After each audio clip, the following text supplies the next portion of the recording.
Hello family! Kamusta kayong lahat? Ay, pupunta sa salon. Yan. Magpapasalon tayo. Hair, cut, and styling. Ginto ang bayad ng pagpapasalon. Yes, guys. So, tara, sumama kayo sa akin. Dahil isi-share ko sa inyo ang aking experience sa mga salon dito sa UK. Nagpa-haircut ako doon. Kasi mas mura naman di hama. Kaya halina kayo, sumama na kayo sa akin. Appointment ko ay 11 o'clock. Time check, 10:49. So, malapit na tayo sa town. Tara!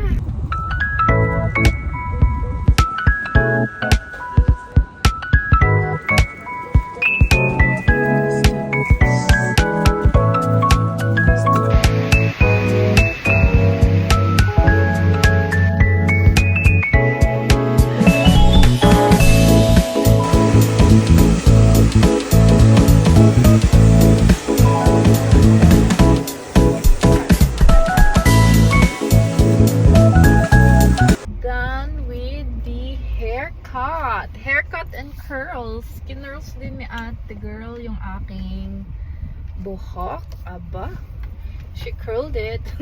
Akala ko magbabayad ako ng napakamahal. And she actually charged me 51 pounds. Guys, so 51 times 70. Yun ang binayad ko. Kasi nga pala, ang binigay nila sa aking stylist was yung pinakabata or pinaka young stylist. So I was ready to pay 80 pounds. Ang charge lang niya sa akin, guys, is 51 pounds. Which is really malaki discount, no? Pero syempre, less experience kasi siya.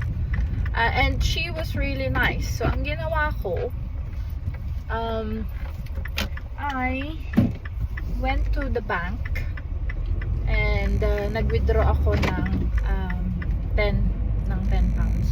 So, binigyan ko siya ng tip kasi she's a single mom and she's working hard and she's really nice to me. She made me feel at home. So, aba, kung ganun ang isang tao na nagsaserve sa'yo, palitan mo ng kabutihan. Kasi she's also a working mom. And I was ready to pay 80 pounds.